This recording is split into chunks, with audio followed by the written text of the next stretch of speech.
मी तुम्हाला सांगितलेलं की नाही मला आयफोन पाहिजे म्हणून. अँड्रॉइड पण ठेवा तुमच्याकडे. अरे पण पण काय सांगू नका, माझ्या सगळ्या मित्रांकडे आयफोनच आहे, मला आयफोनच पाहिजे. अरे परवा तर घेतलाय. ते मला काय सांगू नका.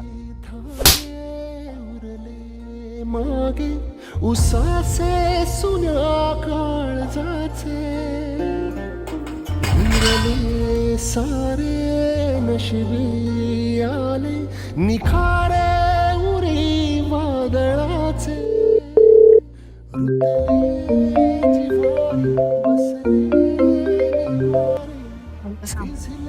हॅलो. हॅलो. अहो श्रवण सकाळपासून घरी पण आला नाही, जेवला पण नाही आणि आता फोन पण उचलना झालाय. अगं शिपा टेन्शन घेऊ नकोस, मी बघतो की. हॅलो. हा श्रवण आलाय तुझ्याकडं? हा नाही, श्रवण नाही आला. राज श्रवण आलता काय? नाही, आज इकडे यालाच नाही तो.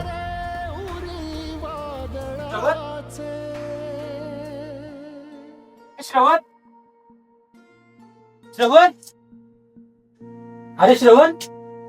श्रवण तुला काय पाहिजे ते घेऊन देतो. आयफोन पाहिजे आयफोन घेऊन देतो. पण मला एक वचन दे, आयुष्यात कुठलाही चुकीचा निर्णय घेणार नाही. पप्पा मला माफ करा. आपली परिस्थिती न समजून घेता मी आयफोनचा हट्ट केला. मला माफ करा, मी परत अशी चूक करणार नाही. आज मला एक गोष्ट समजली पप्पा. आयफोन मोठा नसतो, आपल्या आईवडिलांचं प्रेम मोठं असतं.